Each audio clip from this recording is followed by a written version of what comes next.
dan jadi pada topik kali ini pemateriannya yaitu mengenai komunikasi efektif. Wow, bakal seru banget sih Teh. Dan kali ini pematerian komunikasi efektif pematerian dua sama moderator yang keren banget, katanya tandingannya bener banget, udah keren, cantik, berbakat. Nih siapa lagi nih kalau bukan Teh Sania Septiani Fitria. Halo Sania. Halo teman-teman, cantik-cantik banget ya MC-nya pagi kali ini. Wah, apa kabarnya nih hari ini Teh Sania nih? Cantik sekali. Alhamdulillah baik, dan tentunya teman-teman juga harus baik dan juga sehat ya hari ini. Ya, sebelum Teh Sania mengambil alih nih ya, mungkin bisa kita bacakan terlebih dahulu CV-nya. Iya, biar kita lihat nih. Iya, bener banget. Itu cover boleh ditampilkan.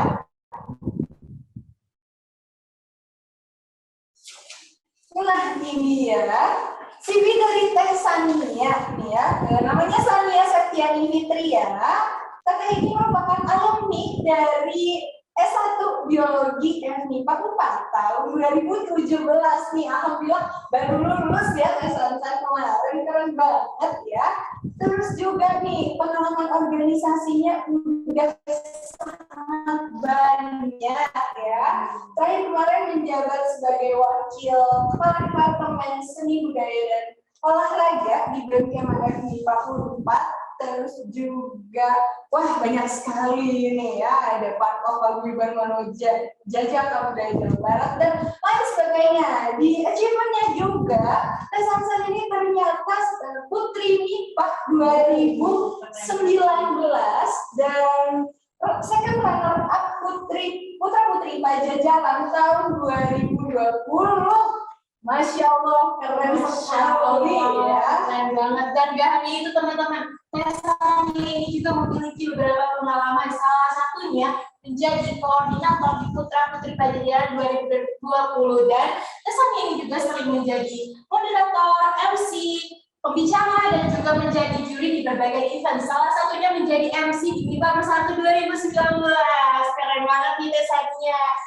Dan Teh Sania ini juga mengikuti beberapa kepanitiaan. Salah satunya nih menjadi project officer di Putra Putri MIPA 4 2020. Dan Teh Sania ini pun tidak hanya berprestasi di non akademik, tapi di akademiknya pun Teh Sania ini sangat berprestasi sampai menjadi asisten dosen di Biologi 4 2020 dan 2021. Keren banget sih.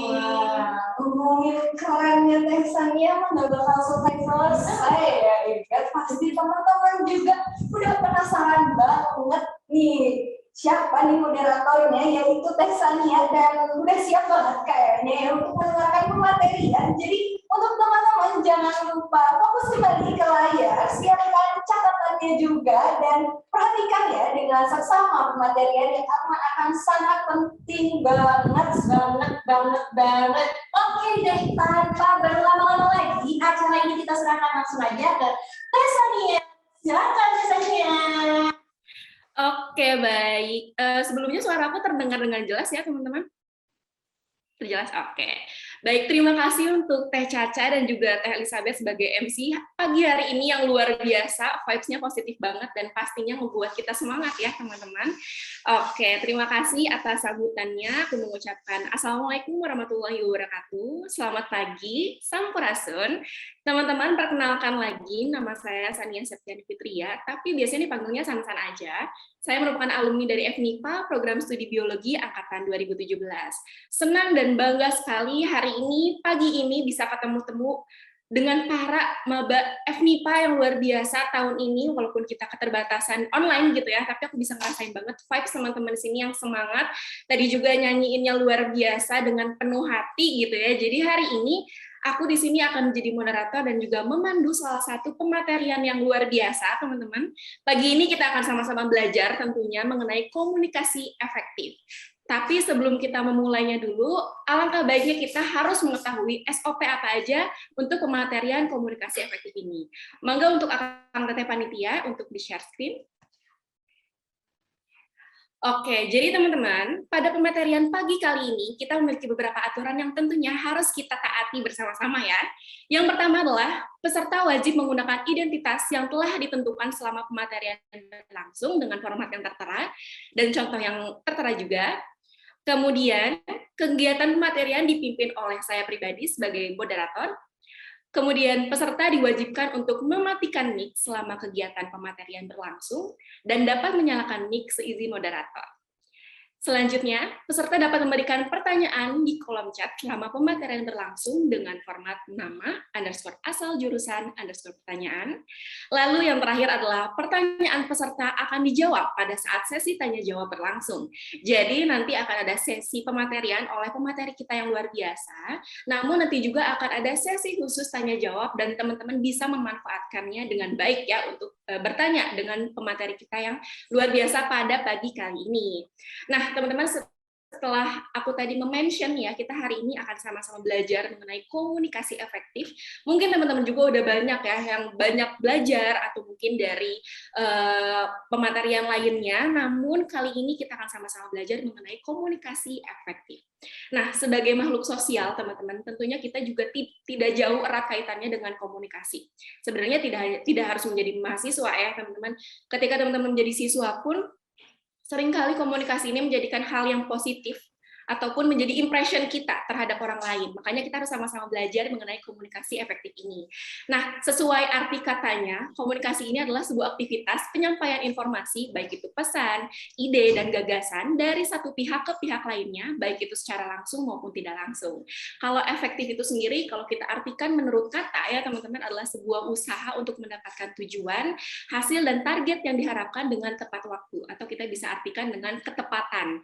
Jadi bisa kita simpulkan dulu untuk komunikasi efektif ini adalah sebagai komunikasi dengan berusaha memilih cara yang tepat agar gambaran dalam benak dan isi kesadaran dari komunikatornya dapat dimengerti dan diterima oleh pihak yang akan berkomunikasi atau dengan lawan bicara kita, seperti itu ya teman-teman. Jadi bisa kita tahu bahwa materi kali ini sangat-sangat mendasar, tapi juga sangat-sangat penting, apalagi sebagai kita nanti mahasiswa akan berkomunikasi dengan dosen, berkomunikasi dengan mahasiswa lainnya, atau bahkan dengan berorganisasi di Universitas Padjadjaran, seperti itu.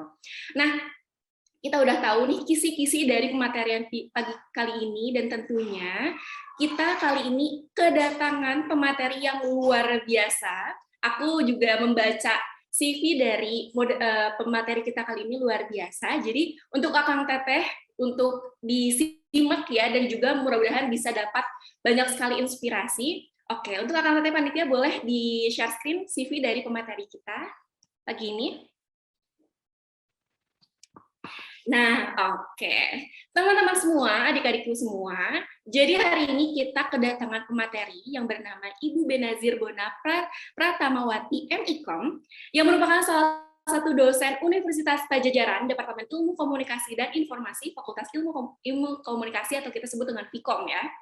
Beliau juga merupakan menempuh pendidikan S1 dan juga S2-nya di Universitas Padjadjaran ya, dengan bangga kita memiliki alumni yang luar biasa, kebanggaan Unpad. Kemudian juga latar belakang pendidikan yang dimiliki oleh Ibu Bena ini merupakan menguasai beberapa keahlian seperti di bidang public speaking, political communication, dan juga lainnya gitu ya. Jadi banyak sekali pengalaman yang sudah dimiliki oleh pemateri kita ini yang luar biasa, dan kita juga bisa melihat salah satu track record dari salah satu artikel yang dipublish oleh Ibu Bena ya sebagai pemateri kita ini, yaitu beliau berhasil mempublish salah satu artikel yang baru-baru ini nih tahun 2020 ya, contohnya itu di International Journal of Psychosocial yang berjudul Young People Perception of Internal Pornography Case of Junior High School Student in West Java, Indonesia. Wah, luar biasa sekali ya teman-teman, udah banyak mempublish artikel dan juga tentunya sudah tidak diragukan lagi dalam bidang komunikasi ini, seperti itu. Nah, tanpa berlama-lama lagi nih teman-teman, tentunya aku pribadi walaupun sebagai moderator, aku ingin banyak sekali belajar dari Ibu Bena ini sebagai pemateri kita. Jadi untuk itu, mari kita sambut pemateri kita pada pagi kali ini, yaitu Ibu Bena. Selamat pagi, Ibu. Selamat pagi, suara saya terdengar jelas? Terdengar jelas, Ibu. Mangga untuk waktu dan waktunya dipersilakan. Oke, baik. Terima kasih untuk Mbak Sania. Selamat pagi, teman-teman semuanya. Assalamualaikum warahmatullahi wabarakatuh. Salam sejahtera untuk kita semua. Sangat senang pagi ini saya disambut dengan begitu ceria ya oleh teman-teman di FMIPA. Dan semoga nanti apa yang akan saya sampaikan pagi ini juga bisa menjadi bagian dari keceriaan teman-teman di pagi hari ini ya. Karena saya sih berharap ini bukan perkuliahan ya, walaupun materinya sendiri teman-teman panitia meminta saya untuk membawakan sebuah materi dengan topik komunikasi efektif. Tapi topik komunikasi efektif ini sendiri teman-teman di Fakultas Ilmu Komunikasi itu ternyata butuh belajar 1 tahun. Jadi saya harus merecap semua informasi utama dari materi-materi utama yang ada untuk disampaikan pada teman-teman hari ini. Semoga apa yang akan saya sampaikan hari ini bisa bermanfaat untuk teman-teman semua. Oke? Nah, sebelum saya memulai materi saya pagi hari ini, ada beberapa hal yang ingin saya sampaikan, yaitu pertama, pentingnya interaksi antara saya dan teman-teman. Jadi saya mohon bantuan teman-teman kalau misalkan saya menyampaikan sebuah pertanyaan yang memang bentuknya adalah pertanyaan, silakan jawab melalui kolom chat ya. Jadi saya mengetahui bahwa, saya direspon nih oleh teman-teman. Dan teman-teman juga bisa memberikan reaction kapan saja. Karena kan sekarang pilihan reaction-nya udah banyak sekali ya di aplikasi Zoom. Itu yang pertama. Yang kedua, untuk materi saya ini sifatnya akan interaktif. Maka saya berharap teman-teman yang di rumah menggunakan Zoom, semoga dalam format aplikasi Zoom. Tapi jika memang bukan dalam aplikasi pun tidak masalah, jika teman-teman hanya menggunakan web browser misalkan. Namun untuk teman-teman yang sudah menggunakan aplikasi Zoom ini akan sangat membantu. Nanti saya akan banyak menggunakan media lain namanya Mentimeter. Teman-teman bisa langsung mengakses Mentimeter melalui aplikasi Zoom teman-teman. Nanti caranya hanya perlu accept, kemudian install sebentar, kemudian nanti bisa langsung mengikuti kuis interaktif dengan saya. Seperti itu. Itu mungkin untuk pengantarnya teman-teman. Semoga teman-teman semua sudah siap untuk diceritakan. Saya hanya ingin menyampaikan cerita tentang komunikasi efektif. Sebenarnya apa sih komunikasi efektif itu? Sebelum saya mau share screen nih, saya ingin bertanya kesiapan teman-teman. Gimana teman-teman pagi ini? Siap untuk mendengarkan sedikit cerita tentang komunikasi efektif dari saya? Siap, Bu. Siap, Bu. Cakep. Terima kasih responnya teman-teman. Siap, Bu. Siap, Bu. Oke, sudah terlihat ya share screen saya? Terlihat, Oke, Bu. terima kasih. Oke, jadi pertanyaan pertama yang akan saya sampaikan di sini adalah tentang how to communicate effectively. Kenapa effectively saya buat dalam kurung? Pasti teman-teman bertanya, padahal ini jelas-jelas topik materialnya adalah komunikasi efektif ya, tapi kenapa judulnya justru how to communicate dalam kurung effectively? Karena teman-teman, pada dasarnya seperti yang sudah disampaikan oleh moderator kita tadi bahwa manusia itu adalah makhluk sosial. Kita tidak bisa berkomunikasi. Salah satu jargon yang sangat terkenal di Fakultas Ilmu Komunikasi Unpad adalah we cannot not communicate. Kita nggak bisa loh tidak berkomunikasi. Coba teman-teman pikir-pikir. Anda lagi duduk diam di kamar, lagi bengong aja, ditanyain sama ibu Anda. Anda kok bengong, Nak? Kenapa bengong? Padahal Anda lagi tidak berniat untuk berkomunikasi pada siapapun loh. Padahal Anda tidak sedang ingin bercerita pada siapapun, tapi Anda kemudian ditanyai oleh ibu Anda yang sedang melihat Anda bengong. Kenapa bengong, Nak? Contoh sederhananya. Artinya, tadi we cannot not communicate. Kita tidak bisa tidak berkomunikasi karena semua perilaku kita, verbal dan non-verbal, itu pasti diinterpretasikan oleh orang lain di sekitar kita. Selama ada orang lain di sekitar kita, orang-orang tersebut pasti akan menginterpretasikan perilaku kita tersebut. Nah, itu disebut dengan we cannot not communicate. Apapun perilaku kita akan dimaknai oleh orang lain. Maka, bagaimana caranya untuk mencapai komunikasi yang efektif? Kita harus tahu dulu dong bagaimana cara untuk berkomunikasi, ya kan? Kita harus mengenal dulu apa itu komunikasi. Nah, bicara tentang komunikasi efektif, ini adalah highlight yang akan kita ceritakan, yang akan saya ceritakan pada teman-teman pagi ini. Tentu saja yang pertama tentang apa itu komunikasi efektif. Yang kedua, tanda-tanda komunikasi efektif sebenarnya kapan sih kita bisa tahu bahwa komunikasi yang sedang kita lakukan atau upaya komunikasi yang sedang kita lakukan itu sudah efektif. Dan yang ketiga, how to-nya. Bagaimana ya caranya supaya komunikasi kita bisa efektif? Nah, ini 3 highlights yang akan saya ceritakan pagi ini. Namun sebelumnya, untuk warm up, saya ingin partisipasi teman-teman untuk mengikuti sedikit polling. Boleh loh, Akang Teteh Panitia juga ikutan polling, karena saya ingin tahu bagaimana ya komunikasi dalam perspektif, dalam pandangan teman-teman semuanya. Oke, sebentar.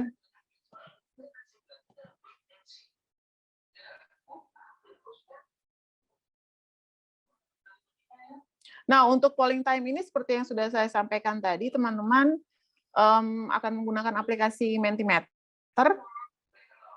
Namun jika teman-teman tidak punya aplikasi Mentimeter, tidak masalah, karena bisa masuk di web browser juga.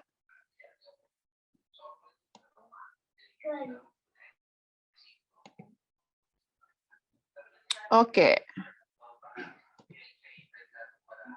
Sudah saya kirimkan, apakah sudah terlihat, teman-teman?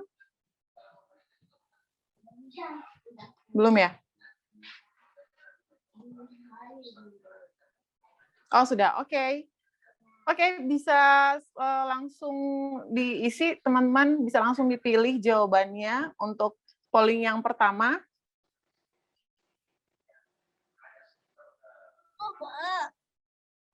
Yang bagi teman-teman yang tidak punya aplikasi Mentimeter atau belum install Mentimeter di Zoom-nya, bisa masuk ke webnya ya.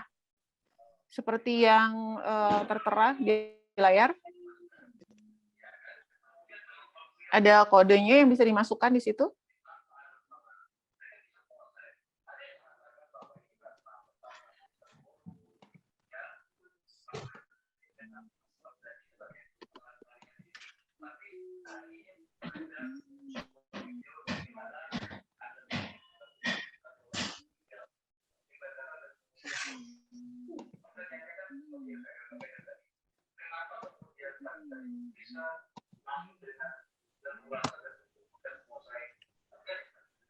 Iya, kodenya ada di, sebentar ya, saya share.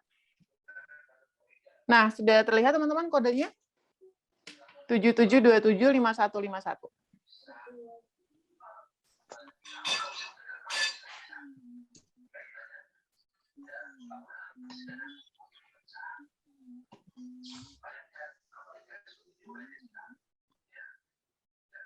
Oke, sudah mulai banyak yang berpartisipasi. Ini pesertanya sendiri ada 600-an ya, teman-teman ya. Jadi, we need quite a time. Mungkin sekitar berapa? 2 menit. Apakah komunikasi penting bagi manusia? Itu pertanyaan yang pertama dan utama ya.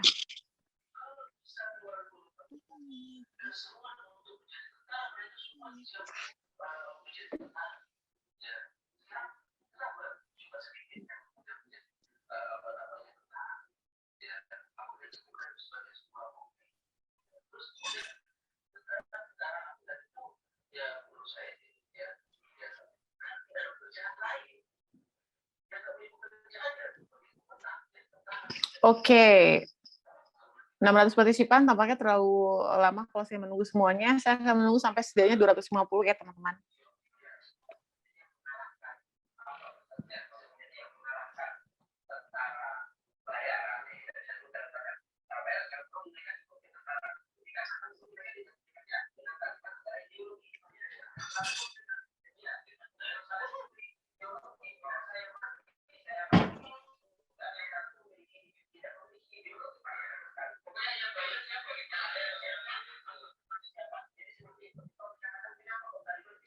Oke, sudah lebih dari 150, udah cukup untuk pertanyaan untuk polling yang pertama. Terima kasih teman-teman.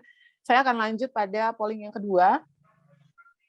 Nah, tadi ternyata jawabannya ada yang masih memilih jawaban penting, tidak penting. Ada yang memilih jawaban ya, tidak, atau mungkin ya. Nah, sekarang kita akan lanjut ke polling berikutnya.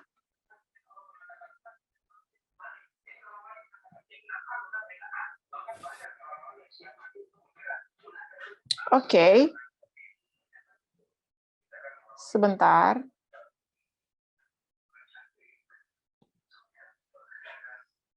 Oke, kita lihat polling yang berikutnya.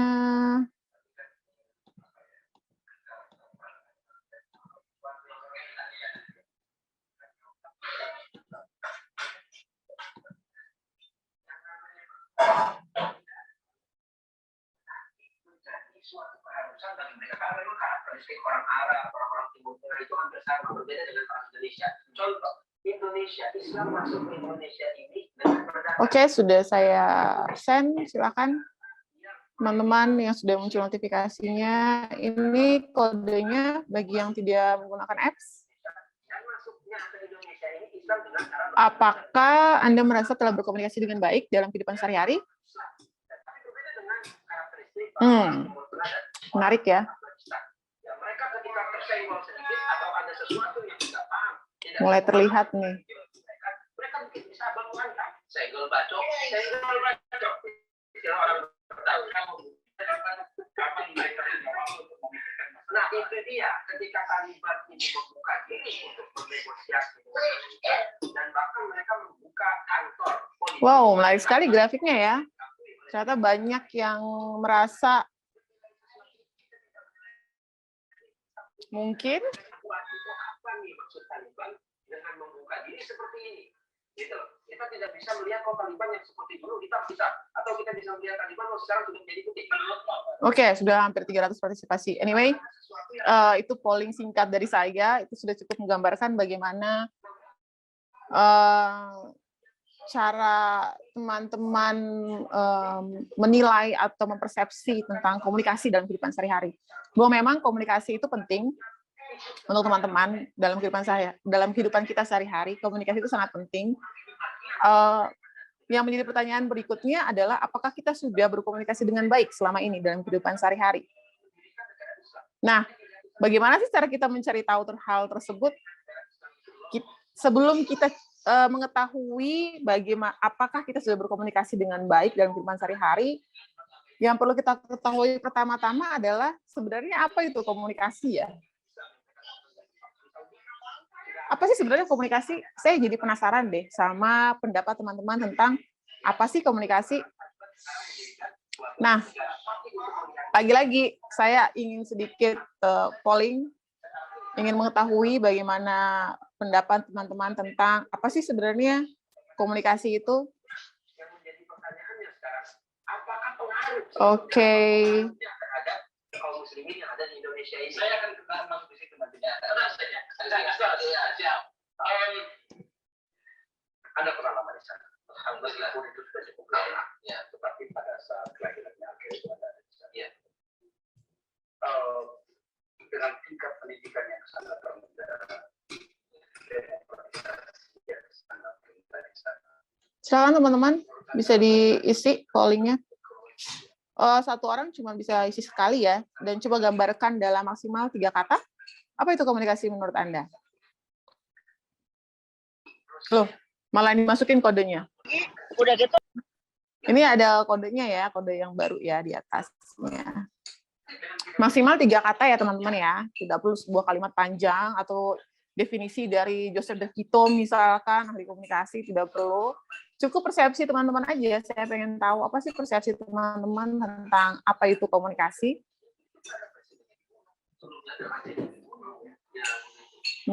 Menarik ya, sudah mulai banyak respon yang masuk.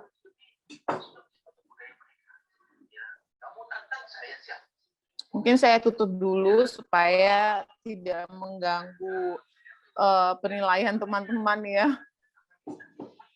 Jangan sampai persepsi teman-teman Anda yang lain kemudian mempengaruhi penilaian Anda sendiri, persepsi Anda sendiri.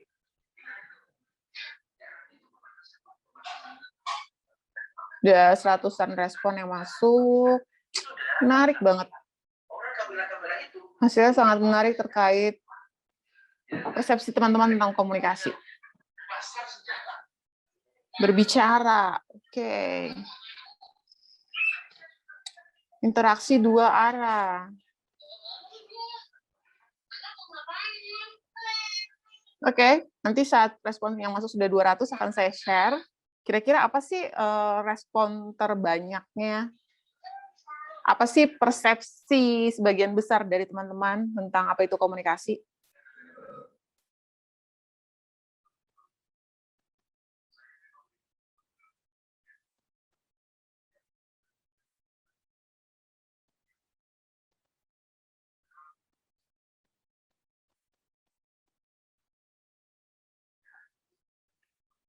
Oke, inilah adalah hasilnya. Ternyata sebagian besar dari teman-teman, persepsi tentang komunikasi teman-teman adalah interaksi antar manusia atau interaksi antar individu, penyampaian pemikiran, cara manusia berinteraksi, kemudian menyampaikan informasi dan bertukar pikiran. Menarik, karena memang ini sebenarnya adalah persepsi umum. Persepsi umum kebanyakan orang tentang apa itu komunikasi. Dan memang itu tidak salah, sama sekali tidak ada yang salah. Persepsi teman-teman itu sesuai dengan apa yang teman-teman ketahui tentu saja. Tapi kemudian ketika kita mempelajari ilmunya, ternyata komunikasi itu tidak hanya sebatas berbicara dengan orang lain loh. Tidak hanya sebatas berinteraksi dengan orang lain. Tapi ternyata komunikasi itu berkaitan dengan tentang bagaimana apa yang kita sampaikan itu dipersepsi sama oleh orang yang menerima pesan kita. Contohnya, ketika Anda menyampaikan, saya ingin makan, dan ibu Anda menyiapkan makanan, itu artinya komunikasi telah berlangsung, karena apa yang ingin Anda sampaikan, makna yang ingin Anda sampaikan, itu tersampaikan dengan baik pada ibu Anda. Itu komunikasi. Jadi bagaimana ternyata terjadi transfer makna antara individu yang berkomunikasi. Sama seperti ketika bayi menangis. Kalau tanda dari bayi menangis itu apa ya? Apa sih arti dari seorang bayi yang menangis? Bisa saja karena popoknya basah, bisa saja karena dia lapar, bisa saja karena dia kegerahan dan tidak nyaman. Tapi itu adalah upaya dari bayi tersebut untuk berkomunikasi. Dan apakah itu bisa dibilang sebagai komunikasi? Tentu saja iya. Karena bayi tersebut mengirimkan sinyal-sinyal dalam bentuk lambang-lambang verbal dan non-verbal. Lambang verbalnya nangis, karena dia belum bisa berkata-kata tentu saja. Kecuali bayi yang bisa berbicara ya, itu kita lain lagi ceritanya. Tapi bayi yang belum bisa berbicara pasti menangis, verbalnya. Non-verbalnya apa? Menendang-nendang, kakinya, tangannya bergerak-gerak, wajahnya merengut, mengeluarkan suara-suara. Itu adalah sinyal-sinyal dari seorang bayi ketika dia ingin berkomunikasi. Dan itu menjadi sangat penting. Kenapa? Dari mana seorang ibu tahu bahwa bayinya lapar? Dari mana seorang ibu tahu bahwa bayinya itu popoknya basah, atau tidak nyaman, atau gerah? Bagaimana cara sang ibu memenuhi kebutuhan bayi tersebut? Tentu saja dengan komunikasi. Walaupun dengan keterbatasan si bayi tersebut. Oke, tadi ya, ini jargonnya, we cannot not communicate. Bahkan seorang bayi saja berkomunikasi. Karena tadi ada interaksi, kemudian ada makna yang ditafsirkan oleh orang lain dari perilaku kita sebagai individu. Nah, pertanyaan berikutnya adalah, apa itu komunikasi efektif? Seperti yang tadi saya sampaikan, bahkan seorang bayi saja berkomunikasi, karena we cannot not communicate. Lalu, apa sih sebenarnya komunikasi efektif itu? Pada dasarnya, pada prinsipnya, komunikasi efektif itu berbicara tentang bagaimana tadi makna yang ingin kita sampaikan itu tersampaikan dengan baik pada orang lain. Nah, dari mana kita tahu bahwa komunikasi yang kita lakukan itu sudah efektif? Apakah perlu survei? Misalkan setelah harinya setelah hari ini Anda bertemu dengan 10 orang, kemudian Anda kirimkan kuesioner, tolong diisi apakah hari ini saya komunikasinya sudah efektif atau belum. Itu akan sangat menyita waktu teman-teman ya. Tapi kita bisa tahu dari 5 hal ini. 5 simple way to know if your communication is going well or not. Is it effective or not? Yang pertama, yang stage yang paling pertama, anggap ini sebagai tangga ya. Tangga menuju efektivitas komunikasi yang paling optimal. Yang pertama adalah pengertian dulu nih. Bisakah kita menimbulkan pengertian terhadap orang lain? Bisakah apa yang kita inginkan tersampaikan dengan baik kepada orang lain? Seperti tadi, ketika sang bayi nangis, ternyata dia lapar, dan ibunya memberi dia makan, berarti itu efektif.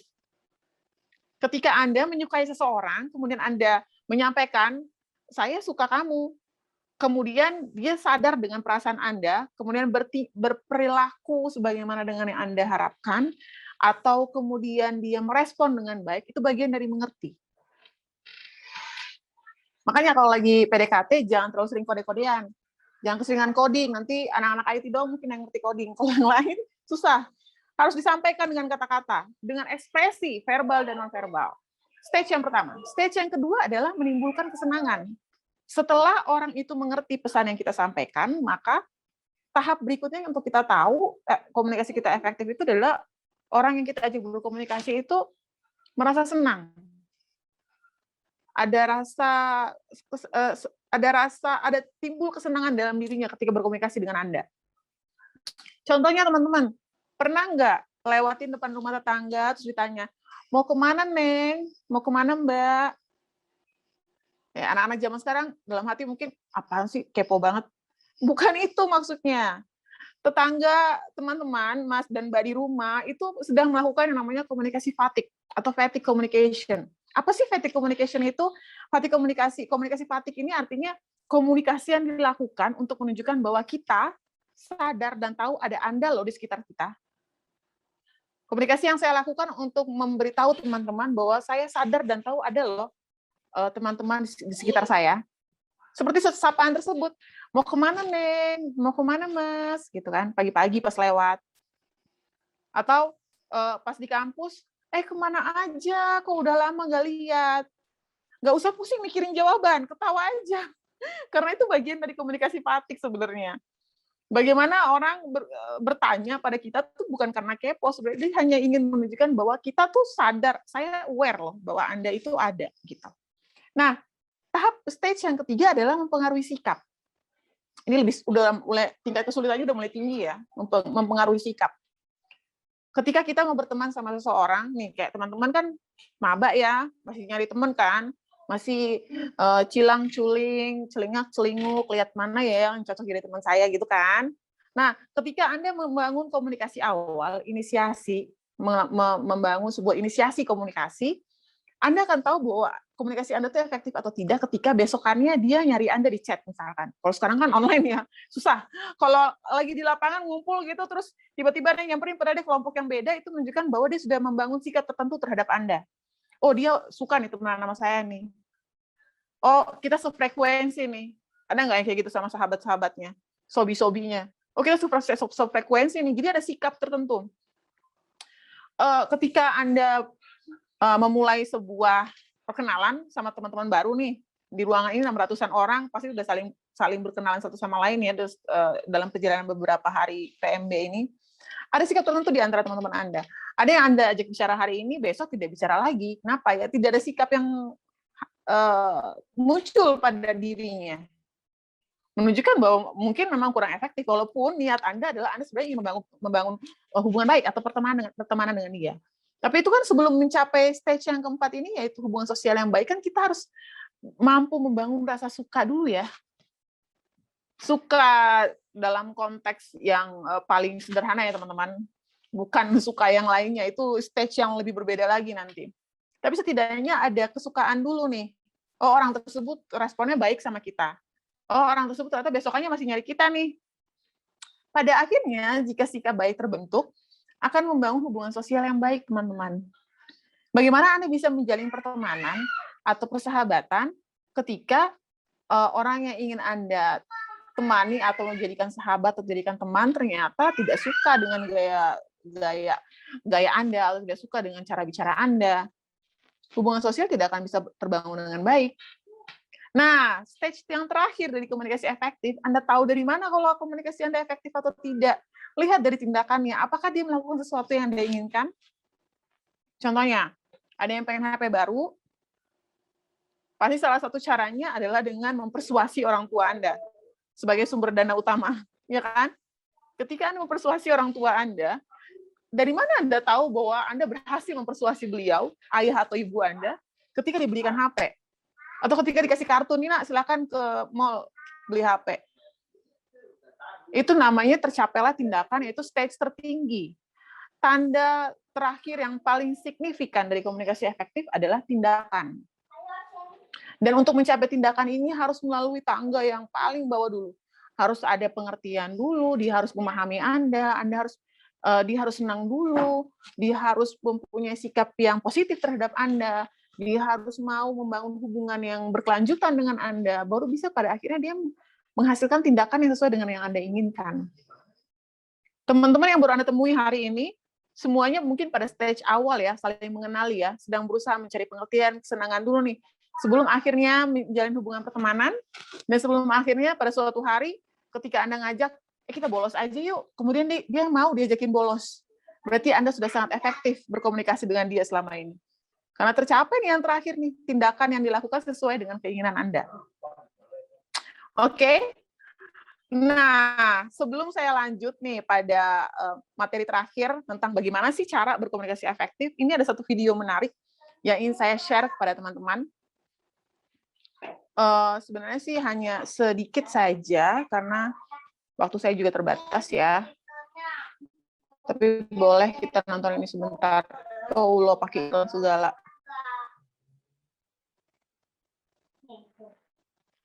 Oh, sebentar, nggak ada suaranya ya? Sorry, my bad. Saya lupa, harus share sound. Oke, next. Oke, sebelum saya lanjut videonya, sedikit pengenalan tentang video sebelum kita out of context ya tentang video ini. Video ini cuplikan dari sebuah film yang menurut saya the best comedy movie ever untuk saya, Rush Hour. Jadi serial Rush Hour itu sampai 4 apa saya kurang ingat, tapi itu yang ketiga ini menurut saya paling lucu ya, Rush Hour 3. Terima kasih teman-teman yang sudah notice. Jadi konteksnya adalah, kalau ada yang belum pernah nonton, konteksnya adalah dua orang polisi ini sedang ke Chinatown yang ada di US. Jadi bukan ke negeri Chinanya ya, tapi ke Chinatown yang ada di US. Nah, mari kita lihat apa yang terjadi pada scene ini.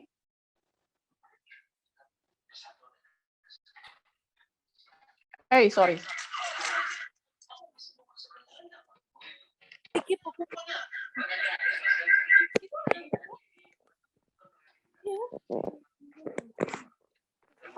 Belum ada ya?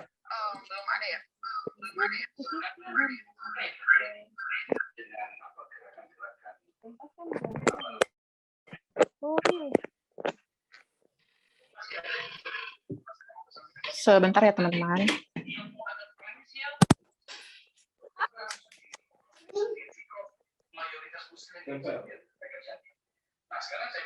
Ini udah ada suara.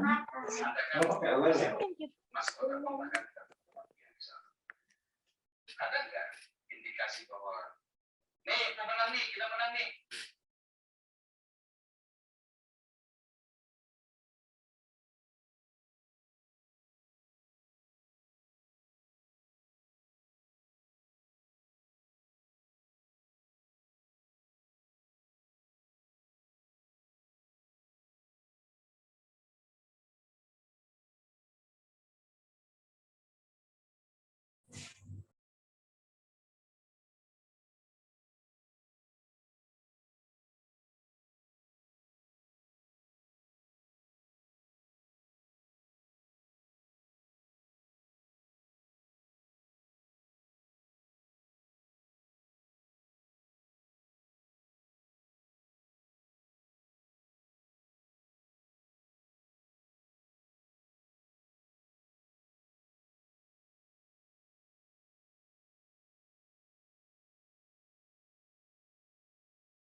Ibu, maaf untuk suaranya belum masuk, Bu.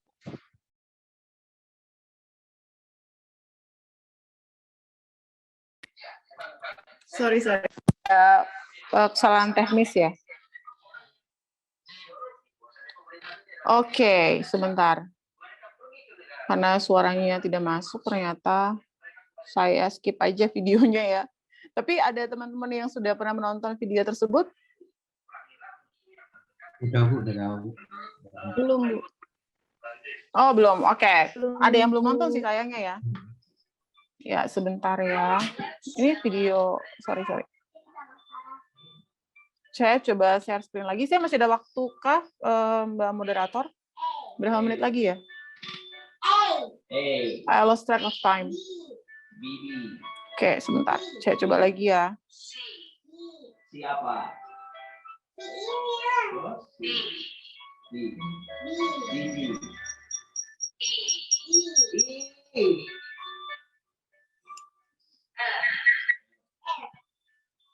Oke, ini kayaknya kendala teknis. Jadi saya tidak bisa share videonya. Sorry, sekali lagi mohon maaf. Anyway, untuk teman-teman yang sudah menonton video tersebut, adakah yang tahu apa sebenarnya yang terjadi pada scene tersebut? Miskomunikasi tentang agamanya nama. Miskomunikasi. Karena apa ya, Mas? Boleh dielaborasi lebih lanjut? Tentang penyebutan nama. Oke, tentang penyebutan nama. Kalau ada yang masih ingat scene tersebut, atau ada yang iseng-iseng sambil buka YouTube, sih nyari scene yang tadi. Jadi tentang miskomunikasi. Kenapa bisa terjadi miscommunication dalam scene tersebut? Karena ada salah paham antara orang native speaker English sama orang Chinese yang berbahasa Inggris. Jadi si native speaker yang berbahasa Inggris ini bertanya, "Who are you?" Kemudian dijawab sama orang Chinese tersebut yang berjenggot, "I am you." Lalu si native speaker ini marah. Kok you? Dia nanya kalau nggak salah, kok you? Saya sedang bicara dengan Anda. Iya, saya sudah menjawab pertanyaan Anda. I have answered you. My name is you, gitu kan. Terus dia nanya balik, are you deaf? Anda tuli ya? Aku malah nyebutin nama dengan saya adalah you, gitu kan. Tapi kan diartikan dalam bahasa Indonesia, dalam bahasa Inggris, I am you. Saya adalah kamu. Nah, itu seperti mengejek. Dan ketika dia tanya pada orang yang di sampingnya yang berbaju hitam, what is your name? I am me. Terus dia makin marah lah. Kok ini gue dibecandain? What is your name? I am me. Saya adalah saya loh. Kok ngajak bercanda nih orang kan gitu. Ternyata terjadi apa di situ? Terjadi salah paham antara orang-orang yang berbeda bahasa dan latar belakang budaya. Dan ini adalah bolong besar, lubang besar yang harus berhasil diatasi dulu oleh para individu yang terlibat dalam proses komunikasi sebelum tercapai sebuah tindakan yang diinginkan. Video tersebut, kedua orang yang datang ini termasuk Jackie Chan di dalamnya itu bermaksud untuk meminta kerjasama dari orang-orang yang ada di perguruan silat tersebut. Tapi bagaimana bisa tercapai kerjasama jika pengertian saja tidak tercapai di awal? Itu kira-kira gambaran tentang stage atau tahapan tentang bagaimana sih tanda-tanda komunikasi yang efektif. Nah, berbicara tentang tanda-tanda komunikasi yang efektif, tentu teman-teman ingin tahu ya, bagaimana sih cara berkomunikasi yang efektif, how to communicate effectively ya. Oke, kita lihat sini. Nah, ini ada beberapa langkah yang sebenarnya saya susun dengan sangat concise, tapi ini bisa bercerita bisa sampai 1 semester sendiri. Anyway, tapi saya akan berusaha untuk menyampaikan dengan lebih sederhana dan singkat tentu saja, karena keterbatasan waktu. Yang pertama, untuk bisa berkomunikasi yang efektif, teman-teman, you have to be a good listener. Anda harus bisa jadi pendengar yang baik. Bagaimana bisa Anda membangun komunikasi yang efektif ketika Anda tidak mau mendengarkan orang lain? Menjadi pendengar yang baik itu bukan mendengarkan untuk menjawab atau mendengarkan untuk merespon, no. Tapi mendengarkan untuk memaknai. Ini sering terjadi ketika teman-teman sedang berdebat sama orang lain. Ketika Anda berdebat sama teman Anda atau berselisih pendapat, yang Anda mendengar dia bicara itu hanya untuk mencari celah gimana caranya gue balas omongan dia. Atau gimana caranya saya patahkan opini dia. Itu bukan menjadi pendengar yang baik loh. Itu namanya menjadi seorang yang defensif dan ofensif sekaligus at the same time. Menjadi pendengar yang baik adalah mendengar dan berusaha memaknai apa maksud dari pembicara tersebut. Apa maksud dari saya sekarang sebagai pembicara? Anda berusaha memaknai nih. Apa sih yang orang ini mau? Apa sih tujuan orang ini berbicara? Ketika teman Anda ngajak Anda mabal, bolos, mabal, Anda masih menggunakan istilah itu nggak? Mohon maaf, saya generasi milenial. Anyway, ketika teman Anda mengajak Anda bolos, kemudian dia mempersuasi Anda ya, membujuk Anda dengan segala macam bujukan, bujuk rayu gitu ya. Tapi Anda adalah tipe-tipe orang yang strict banget, orang tipe-tipe orangnya yang by the rules banget. Jadi Anda hanya ingin menjawab dia bahwa hanya ingin menyangkal bujuk rayu dia dengan nggak usah ngapain sih mabal bolos, mau jadi bodoh apa, mau jadi apa lu, memang yang ngajakin gue bolos dan seterusnya. Pokoknya Anda hanya ingin membalas bujuk rayu dia, Anda hanya ingin mematahkan opini dia. Alih-alih berusaha memahami apa sih yang terjadi sama temen gue sampai gue diajakin bolos. Kenapa ya? Menjadi pendengar yang baik adalah berusaha untuk memaknai apa maksud dan tujuan orang tersebut berbicara kepada Anda. Apa maksud dan tujuan dia berperilaku komunikasi seperti itu. Ketika teman Anda datang ke Anda curhat nih ya, tidak semua orang datang ke Anda curhat itu ingin mendapatkan nasihat loh. Ini contoh sederhana. Ketika teman Anda curhat pada Anda, tidak semua orang datang curhat itu untuk minta nasihat. Mereka hanya ingin didengarkan. Dan dari mana Anda tahu bahwa mereka hanya ingin didengarkan, tidak mau mendengarkan ujangan dari Anda atau nasihat dari Anda? Jadilah pendengar yang baik. Observasi dia. Ketika dia berbicara, observasi dia, perhatikan. Apa ya yang dia inginkan? Apa ya motifnya dia bercerita ini kepada saya? Kenapa ya dia ceritanya ke saya, kenapa nggak ke orang lain, kenapa nggak teman segeng yang lain, gitu misalkan. Nah, dengan menjadi pendengar yang baik, teman-teman, Anda akan sampai pada memahami diri sendiri dan juga memahami orang lain. Ketika Anda berkomunikasi dengan ibu Anda, mungkin ibu Anda adalah tipe-tipe yang, atau berkomunikasi dengan ayah Anda deh. Ayah Anda adalah tipe-tipe orang yang diktator, yang maunya adalah keinginan dia harus Anda turuti. Kemauan dia harus Anda turuti. Misalkan Anda berdebat tentang mau masuk prodi mana, kuliah harus kuliah apa. Ayah Anda mau Anda kuliah di marketing, tapi Anda sukanya mempelajari biologi misalkan. Terus yang terjadi adalah Anda cekcok dengan ayah Anda setiap hari hanya karena Anda ingin masuk biologi, sedangkan ayah Anda ingin Anda kuliah marketing. Supaya Anda bisa berdagang, supaya Anda bisa jadi orang kaya dan sukses misalkan. Tapi kemudian perdebatan itu tidak akan pernah berakhir, teman-teman, ketika Anda tidak berusaha untuk memahami diri Anda sendiri dan tidak berusaha untuk memahami ayah Anda atau orang tua Anda dalam konteks ini. Coba pahami. Apa yang bisa Anda lakukan sebagai anak? Atau apa yang bisa saya lakukan sebagai seorang anak dalam keluarga ini? Ini dalam contoh tadi ya. Perdebatan masuk kuliah. Dan coba pahami apa maksud ayah Anda. Apa sih sebenarnya motivasi ayah Anda itu mendorong Anda berkuliah prodi yang berbeda dari yang Anda inginkan? Kenapa sih harus marketing? Apa yang penting sih dari kuliah marketing misalkan? Dan coba pahami, jika tipe ayah Anda adalah seorang yang tipenya mau semua keinginannya untuk harus dituruti, tipe-tipe yang diktator, bagaimana sih caranya mempersuasi orang-orang dengan tipe seperti itu, mempersuasi orang-orang yang keras kepala? Anda bisa memahaminya melalui orang lain di sekitar lingkungan ayah Anda. Yang paling dekat adalah tentu saja ibu Anda sebagai pasangan dari ayah Anda ya. Itu adalah cara-cara untuk memahami diri sendiri dan juga orang lain. Nah, yang ketiga yang harus teman-teman ingat adalah persepsi itu penting. Persepsi itu apa ya? Coba, saya pengen tahu persepsi itu apa? Di chat aja, saya pengen lihat apa ya, sudut pandang. Oke.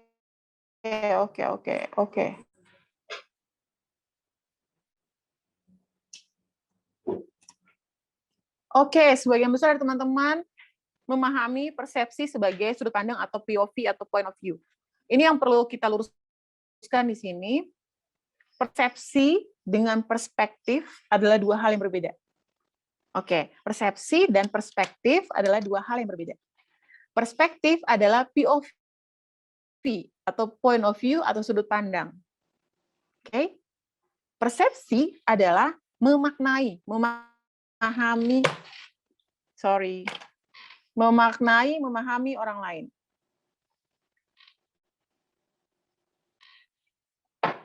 Oke, saya masih muncul ya di layar ya. Oke, lanjut.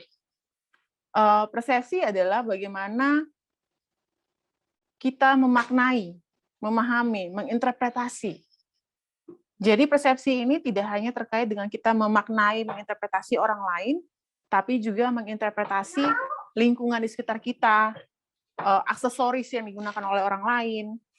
Oh, kalau menyangka itu praduga, Mas. Itu hal yang berbeda lagi. Karena praduga itu adalah hasil dari persepsi sebenarnya. Ini menarik ya. Kalau teman-teman kurang berhati-hati.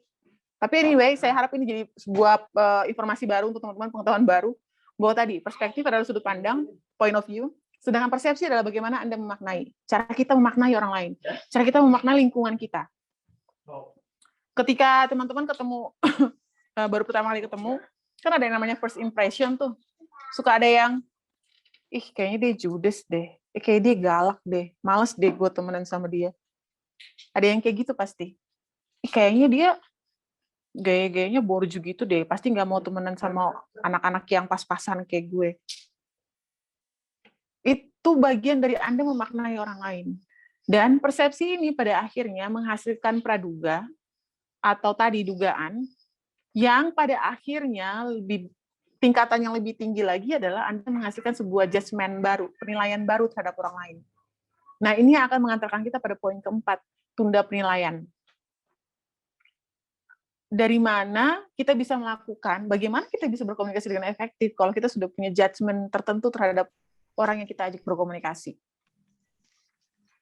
Sama seperti teman-teman kalau ngelihat ada sosok laki-laki berotot, bertato, terus mukanya dari sononya emang nggak, tekstur wajahnya emang tegas, rahangnya tajam dan seterusnya. Terus Anda sudah mempersepsi dia atau menjudge dia sebagai, Allah preman dari mana nih? Pasti dia mau jahatin gue deh. Padahal ternyata orang yang bertato itu sedang mendekati Anda terus mau dibantu barang bawaannya. Oh, berat ya, Bu. Boleh saya bantu? Misalkan. Oh, mobilnya mogok ya, Mas. Boleh saya bantu? Ternyata orang yang bertato dan berotot tadi itu punya niat baik terhadap Anda. Bahwa waspada itu penting, sangat penting ya teman-teman ya, apalagi di masa sekarang ini. Tapi sekali lagi ketika teman-teman berhadapan dengan orang-orang yang teman-teman sudah tahu orang-orangnya baik dari lingkungan yang baik, maka tundalah penilaian teman-teman. Karena persepsi kita sebagai manusia itu sangat terbatas. Kita hanya mempersepsi objek. Kita hanya mempersepsi sesuatu yang bisa kita lihat dan kita rasakan. Seperti kayak saya sekarang berbicara kepada teman-teman, teman-teman pasti punya persepsi tertentu terhadap saya sebagai seorang dosen ilmu komunikasi. Wajar, sangat wajar. Justru itu bagian dari naluri. Dalam ilmu komunikasi ada yang namanya teori atribusi, itu artinya adalah di bawah bahwa semua manusia punya intuisi, punya secara naluri, itu selalu mempertanyakan motif orang lain. Menarik ya? Coba deh, Anda ingat-ingat deh. Dalam hidup Anda setiap hari, itu kita selalu bertanya-tanya, nih orang kenapa ngomongnya begini? Orang kenapa ngomong begitu? Kenapa dia kayak gitu ya? Kok dia tidur sih saat ada materi? Kok dia kerjaannya ngechat gue sih saat ada materi gini? Chat private mulu, maunya apa sih gitu. Anda selalu mempertanyakan motivasi orang lain. Baik atau tidak baik, Anda selalu mempertanyakan motivasi orang lain. Nah, waduh, saya agak bingung nih, Panit. Ada yang bilang saya waktunya 5 menit lagi, satu lagi bilang 9 menit. Anyway, sedikit lagi selesai. Oke, tadi ya, tunda penilaian. Karena tadi kita selalu secara naluri, kita selalu mempertanyakan orang lain. Kenapa dia begini? Kenapa dia begitu? Kenapa harus begini? Kenapa harus begitu? Wah, apalagi kalau yang lagi PDKT. Waduh, banyak pertanyaannya. Hari ini bangun pagi, kenapa semalam dia ngechatnya jam 10 malam?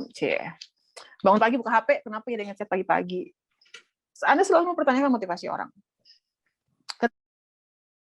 Ketika teman kos terima makan, Oh iya, wah makasih ya, wah dikasih makanan nih ya. Dalam rangka apa nih? Cie, nanya, padahal dikasih makanan loh. Kalau dikasih ada teman yang pengen berbagi, nraktir gitu kan, sebenarnya nggak salahnya ya, tapi selalu dalam rangka apa nih, kita selalu kayak gitu kan.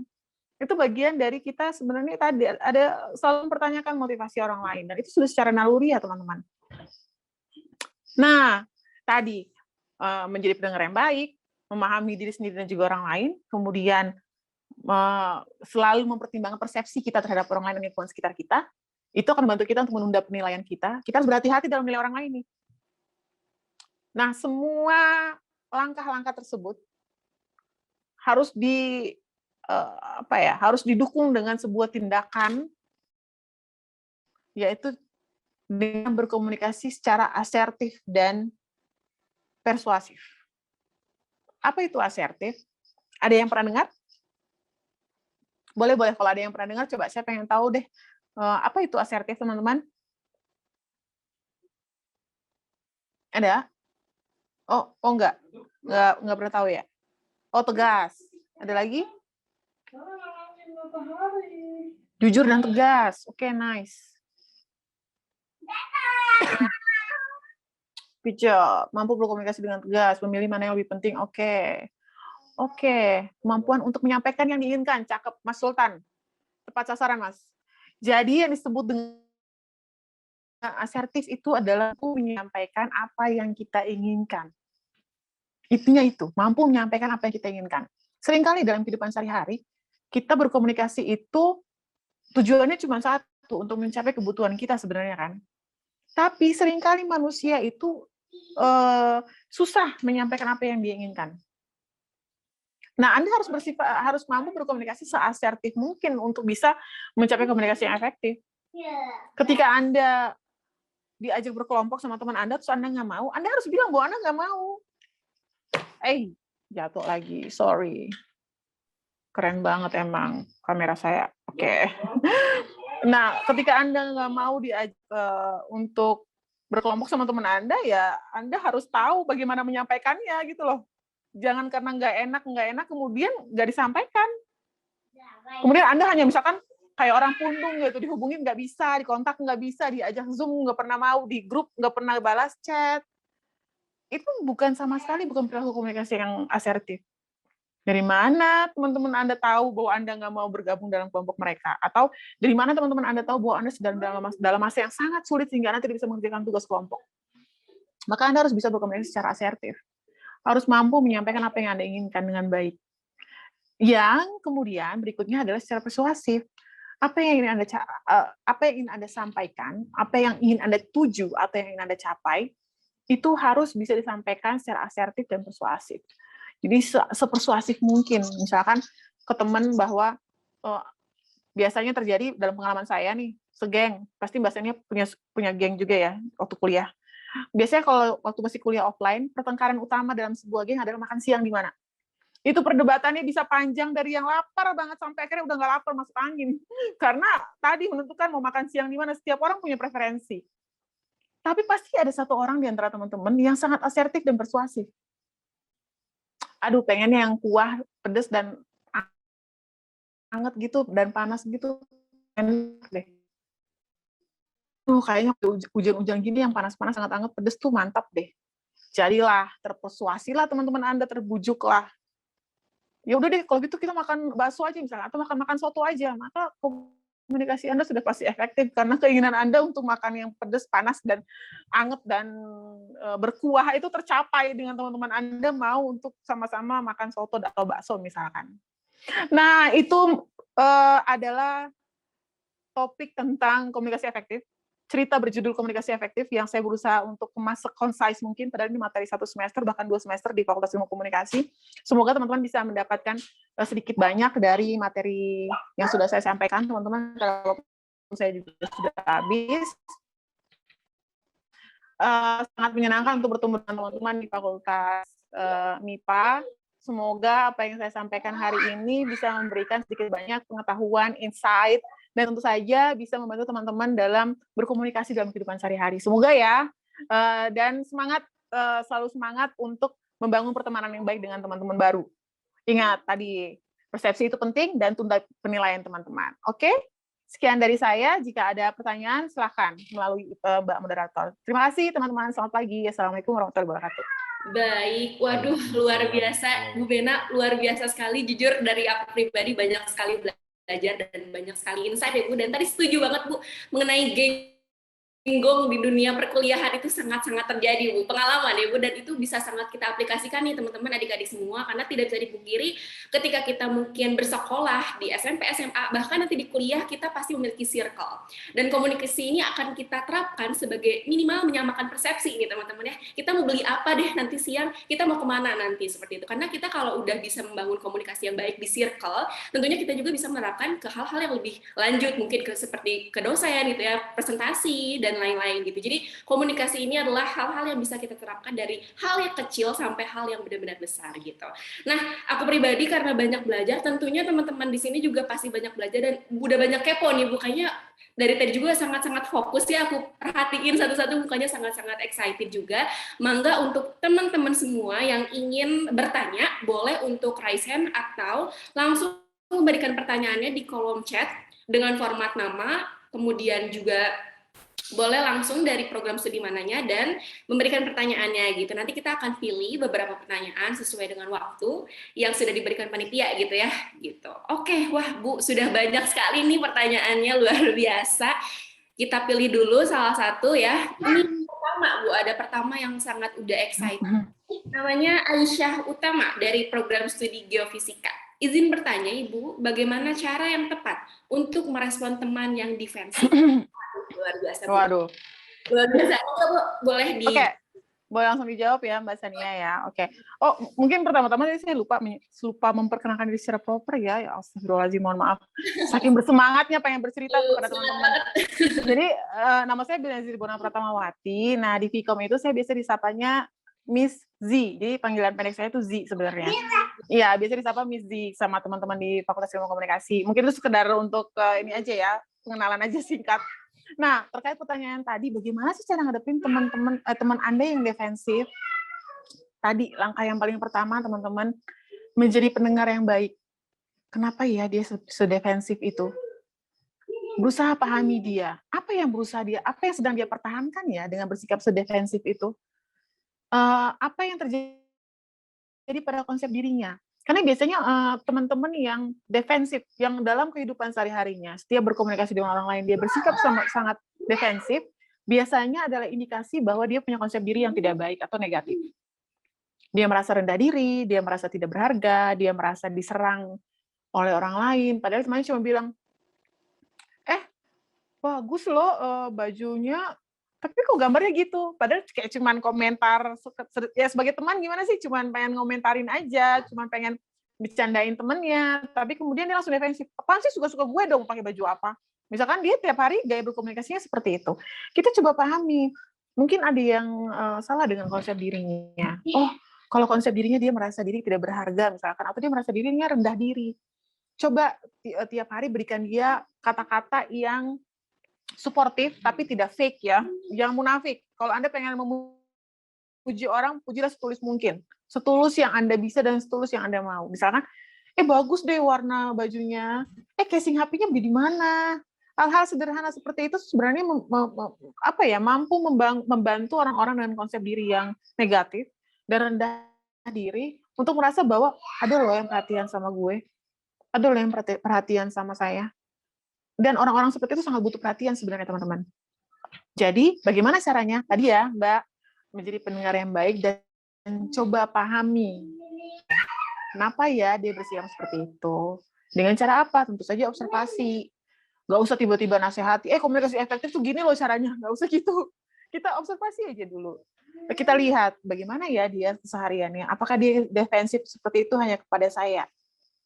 Kalau hanya kepada saya, coba kita introspeksi diri nih, jangan-jangan kita melakukan 1-2 hal yang dia tidak senangi atau dia merasa tersinggung gitu. Mungkin itu semoga cukup ya jawaban saya Mbak. Baik, ya benar banget Bu. Jadi kita harus good listener dan juga jangan gampang ngejudge, tapi kita juga harus bisa memahami dulu nih lawan bicara kita biar ke depannya kita bisa tahu juga cara bersikapnya. Jadi bisa meningkatkan self love dan juga pemasaran konsep dirinya juga terbentuk ya Bu ya. Membantu. Iya. chat diri. Oke, luar biasa. Nah, selanjutnya ini ada yang mau bertanya secara langsung nih dari Taruli Asima. Ya, udah meraise hand, mangga untuk memberikan pertanyaannya secara langsung. Ibu dan Kakak Sania, perkenalkan saya Taruli dari Prodi Matematika. Saya ingin bertanya bagaimana cara untuk melakukan komunikasi efektif, terutama di sekarang ini kan kita belajar komunikasi itu melalui online ya, melalui Zoom misalnya. Bagaimana terkadang jaringan itu jelek atau kita tidak bisa melihat ekspresi dari orang pemberi materi atau yang mendengarkan kita. Nah itu terkadang kita bisa, aduh ada ayah, bagus nggak ya? Nah itu bagaimana untuk tetap mempertahankan komunikasi efektif yang kita inginkan. Baik, cukup dimengerti Bu pertanyaannya? Iya, Enggak. bisa langsung dijawab ya. Oke, terima kasih untuk pertanyaannya Taruli. Ini sangat bagus pertanyaannya dan sangat relevan dengan kondisi kita saat ini ya teman-teman ya. Nah, karena teman-teman ini mahasiswa baru yang akan masuki dunia perkuliahan, ada 1-2 tips nih yang bisa saya berikan kepada teman-teman untuk komunikasi efektif secara daring. Terutama yang pertama kepada dosen dulu nih. Kan kalau kepada teman rekan sejawat itu nanti akan saya jelaskan setelah ini, tapi yang paling utama ke dosen dulu nih. Gimana ya caranya kita berkomunikasi yang efektif kepada para dosen, terutama dosen mata kuliah, dosen wali, ya orang-orang yang sangat berperan terhadap pencapaian prestasi akademik kita ke depannya. Begini teman-teman, ketika kita berkomunikasi secara daring, kita kan memanfaatkan media. Media adalah sesuatu yang ujung tombak komunikasi kita sekarang, saat ini, ya kan? Nah, ketika kita menggunakan media, maka gunakanlah media yang disenangi oleh lawan bicara kita. Contohnya, ketika Anda menghubungi dosen Anda ngasih kontaknya pakai personal message apa ya? Oh, dia sukanya pakai WA, maka hubungilah dia pakai WA. Walaupun Anda ketemu kontaknya di Line Messenger, bukan berarti Anda merasa leluasa gitu. Kontak aja lah lewat Line, malas lah install WA. Nggak gitu caranya. Karena ini kan kita berkomunikasi dengan orang yang punya relasi kuasa. Kalau bahasa ini bahasa orang komunikasi banget. Relasi kuasa itu maksudnya gini loh. Anda punya hubungan yang ada timbal baliknya, tapi salah satu di antara individu yang berhubungan tersebut punya posisi lebih tinggi dari Anda. Dalam konteks ini dosen. Karena dosen punya posisi lebih tinggi daripada Anda, dia punya kuasa terhadap tadi prestasi akademik Anda, ya kan? Terhadap nilai akhir, terhadap nilai ujian Anda, dan seterusnya, maka Anda harus memposisikan diri Anda berkomunikasi dengan sebaik mungkin terhadap orang dengan kuasa yang lebih tinggi, ya kan? Maka Anda harus memilih apa yang dia senangi dulu. Oh, dia sukanya WA, oke. Terus berikutnya Anda tahu dari senior Anda bahwa dia tipe yang tidak suka ditelepon. Maka jangan pernah sekalipun menelpon dosen. Ketika Anda tahu bahwa, oh dia nggak suka ditelepon. Atau saking urgennya urusan Anda harus telepon, tapi gimana caranya? Sebaiknya tanya dulu pada senior. Dosen A ini gayanya seperti apa? Apakah dia boleh langsung ditelepon? Oh enggak, dia harus dikirimin dulu pesan baru boleh nelpon. Jadi setidaknya kalau dia angkat telepon terus dia kaget, Anda bilang, oh saya sudah kirim pesan Pak, Bu, izin menelpon tapi belum dibalas karena ini keadaannya urgent, jadi segera saya telepon, mohon maaf. Itu adalah bagian dari bagaimana teman-teman pertama membangun pengertian dulu nih dan membangun sikap. Tadi kan rasa senang kan pengertian. Oh, kita ngerti nih bahwa tipe dosen A, B, C seperti ini. Membangun rasa senang dengan apa? Memilih media komunikasi yang paling tepat, yang paling dia senangi. Kemudian bagaimana cara kita mempengaruhi sikapnya? Dia bisa suka atau tidak dengan kita, pilih cara berkomunikasi yang paling baik. Nah, ada beberapa tips untuk bagaimana sih mengirimkan chat ke dosen. Ini saya rasa perlu sangat saya sampaikan, sangat-sangat perlu saya sampaikan, karena banyak case terjadi Mbak Sania, itu teman-teman mahasiswa baru belum tahu bagaimana cara menghubungi dosen via chat, sehingga chatnya itu seperti chat ke temannya. Selamat pagi, send. Selamat, send, pagi, send. Bubble-nya banyak gitu, dosen tidak suka cara berkomunikasi seperti itu. Selamat, send. Pagi, send. Nama saya Taruli, send. Angkatan 2021, send. Bubble-nya banyak banget. Dosen merasa itu sangat mengganggu. Karena sekali Anda kirim satu pesan kan notif masuk bunyi ya. Jadi, yang perlu teman-teman lakukan adalah ketika mengirim chat kepada dosen, yang paling pertama, sapaan. Ingat untuk harus selalu menyapa. Jika dia Muslim, Assalamualaikum. Atau umum aja jika Anda tidak tahu keyakinan beliau apa. Selamat pagi, Pak atau Ibu. Biasanya dalam budaya Sunda, saya tidak berbicara bahwa semua dosen di Unpad itu orang Sunda ya, tapi kita kan di Tanah Pajajaran ya, walaupun secara virtual semua orang di tanahnya masing-masing, tapi kan teman-teman kuliah di Universitas Pajajaran, Tanah Pasundan, budaya Sunda, ya kan? Maka persapaan, kemudian unggah-ungguhnya apa? Punten, Pak, Bu, mohon maaf, ya kan? Koma, kemudian perkenalkan diri dulu. Sebutkan nama lengkap, NPM, dan prodi. Oke, dan untuk kebutuhan mata kuliah apa? Ingat, satu dosen bisa jadi dia mengampu lebih dari satu mata kuliah. Pada angkatan 2021 misalkan. Dia ngajar mata kuliah biologi 1 sama biologi 2. Nggak mungkin ya, satu semester sama. Misalkan pengantar ilmu biologi sama apalah satu lagi gitu ya. Ada mata kuliah A, mata kuliah B aja. Harus sampaikan, ini terkait mata kuliah yang mana. Gitu. Jadi, Assalamualaikum, selamat pagi. Punten, Bapak, Ibu, perkenalkan, saya Taruli Asima, NPM, sekian 062, dari Prodi apa, Mbak? Tadi apa, saya lupa ya? Apa? Sorry, gangguan. Oh, matematika, sorry. Ya, dari Prodi Matematika, untuk mata kuliah pengantar ilmu matematika, ada yang ingin saya tanyakan, Pak atau Bu, gitu. Baru sampaikan pertanyaannya. Atau sampaikan komplain Anda. Misalkan, Pak, Bu, nilai Anda di akhir semester, misalkan nilainya C. Anda nggak terima nilai Anda C. Pernah ada mahasiswa, tiba-tiba WA saya gini, Assalamualaikum, Mizi, kenapa ya nilai saya C? Gagal lah, udah gagal. Etot, jangan harap dibales. Jadi kalau ada mahasiswa bilang, kok WA gue dibaca aja, cuma diri kayak koran. Ya mohon maaf, Anda nggak sopan. Makanya saya cuma baca aja, saya nggak suka. Lihatnya aja udah males. Gimana mau balesnya? Gitu kan? Bagaimana bisa berkomunikasi dengan efektif ketika saya tidak bisa menimbulkan rasa senang pada orang yang dituju? Pada dosen misalkan. Langsung nanya, kenapa nilai saya C? Bukan gitu caranya. Seperti tadi, sapaan, Assalamualaikum, selamat pagi. Unggah-ungguhnya, punten, Bapak atau Ibu, mohon maaf Bapak atau Ibu, perkenalkan, saya Taruli Asima, NPM sekian-sekian, dari Prodi Matematika. Terkait nilai mata kuliah Matematika Dasar, mohon maaf Pak, Bu, bolehkah saya minta transparansi penilaian? Karena saya merasa, saya sudah berusaha semaksimal mungkin, tapi nilai saya kok C. Saya hanya ingin tahu saja, gitu misalkan. Jadi kan Anda pertama, sopan santunnya ada, kedua, Anda tidak menjudge bahwa dia memberi nilai Anda secara salah, atau Anda merasa dizolimi misalkan.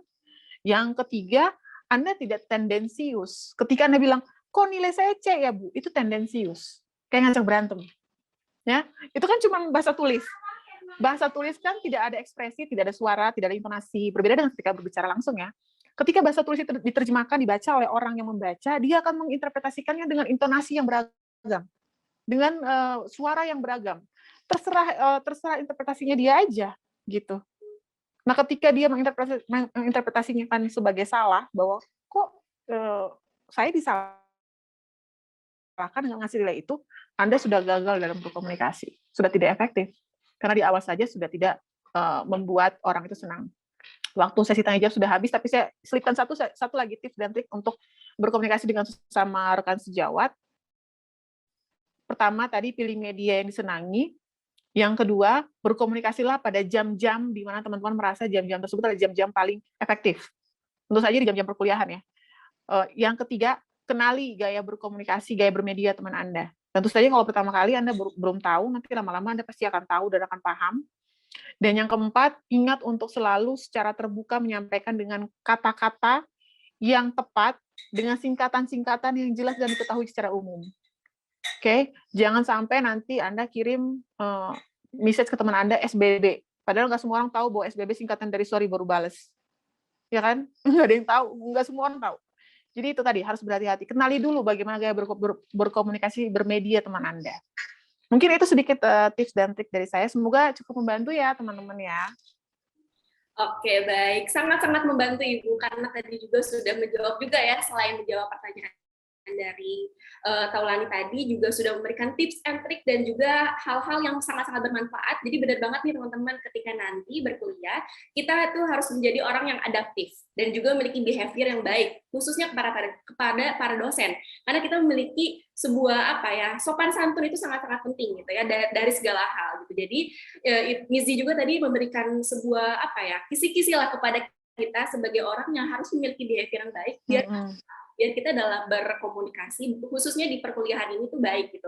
Karena tidak sedikit ya Bu ya, banyak sekali mungkin pintar tapi mungkin behaviornya kurang, itu bisa menjadi penilaian juga ya Bu untuk para dosen seperti itu. Jadi untuk teman-teman harus berhati-hati seperti itu ya, dan juga harus benar-benar menerapkan komunikasi yang efektif ini tuh everyday gitu, di segala saat gitu. Nah, sebenarnya di sini banyak banget nih Miss Z yang banyak bertanya, dan mungkin karena waktunya itu terbatas, jadi untuk teman-teman, adik-adikku semua yang masih kepo dan ingin masih banyak belajar, boleh sangat terbuka ya Bu untuk menanyakan atau diskusi secara langsung kepada Bu Bena atau Miss Z ini gitu, karena juga aku yakin komunikasi dan juga diskusi itu sangat-sangat bisa dilakukan di mana saja ya Bu ya, dan sangat-sangat. Jadi mungkin teman-teman bisa follow akun media sosialnya Ibu, dan juga mungkin boleh hal lain ya Bu ya, boleh Bu di Instagram. Boleh via email atau via WA, kan ada di CV saya, teman-teman. Kalau misalkan ada yang ingin didiskusikan, silakan, saya sangat terbuka. Luar biasa. Ingat ya, sopan santunnya adalah hari kerja dan jam kerja, oke? Betul sekali. Jadi teman-teman jangan berkecil hati, yang belum terjawab pada kesempatan kali ini boleh sangat terbuka untuk berdiskusi bersama Ibu Bena ini, seperti itu. Nah, teman-teman, berakhirnya sesi tanya jawab itu juga sudah menjadi salah satu penghujung acara kita pada pematerian kali ini. Namun saya akan memberikan sebuah kesimpulan sedikit yang mungkin pematerian ini sangat-sangat luar biasa dan banyak sekali hal yang dapat kita ambil. Yang pertama, Miss Z di sini sangat-sangat memberikan kita pembelajaran mengenai dari komunikasi ini. Kita harus memahami dulu definisinya apa, tanda-tandanya seperti apa, kemudian kita harus menerapkan cara berkomunikasi itu seperti apa. Karena ternyata berkomunikasi ini bukan hanya tentang berbicara, tapi tentang persepsi yang sama, teman-teman, gitu ya. Jadi jangan membatasi diri kita sendiri, oh ya udah kita komunikasi berarti kita harus berbicara, tidak seperti itu. Nah, menentukan cara bersikap juga, kemudian juga kita harus memaknai lawan bicara, dan juga nantinya akan membentuk first impression kita terhadap orang lain, khususnya kepada orang yang belum kita kenal. Ya, jadi kita sangat-sangat harus bisa mengaplikasikan itu. Nah, Bu Bena juga di sini sangat-sangat memberikan cara-cara nih untuk kita bisa berkomunikasi dengan efektif, yaitu menjadi good listener, kemudian juga dapat memahami diri sendiri dan tentunya orang lain. Kemudian yang paling utama adalah menyamakan persepsi, menunda penilaian, dan terakhir adalah mengenai asertif dan juga persuasif.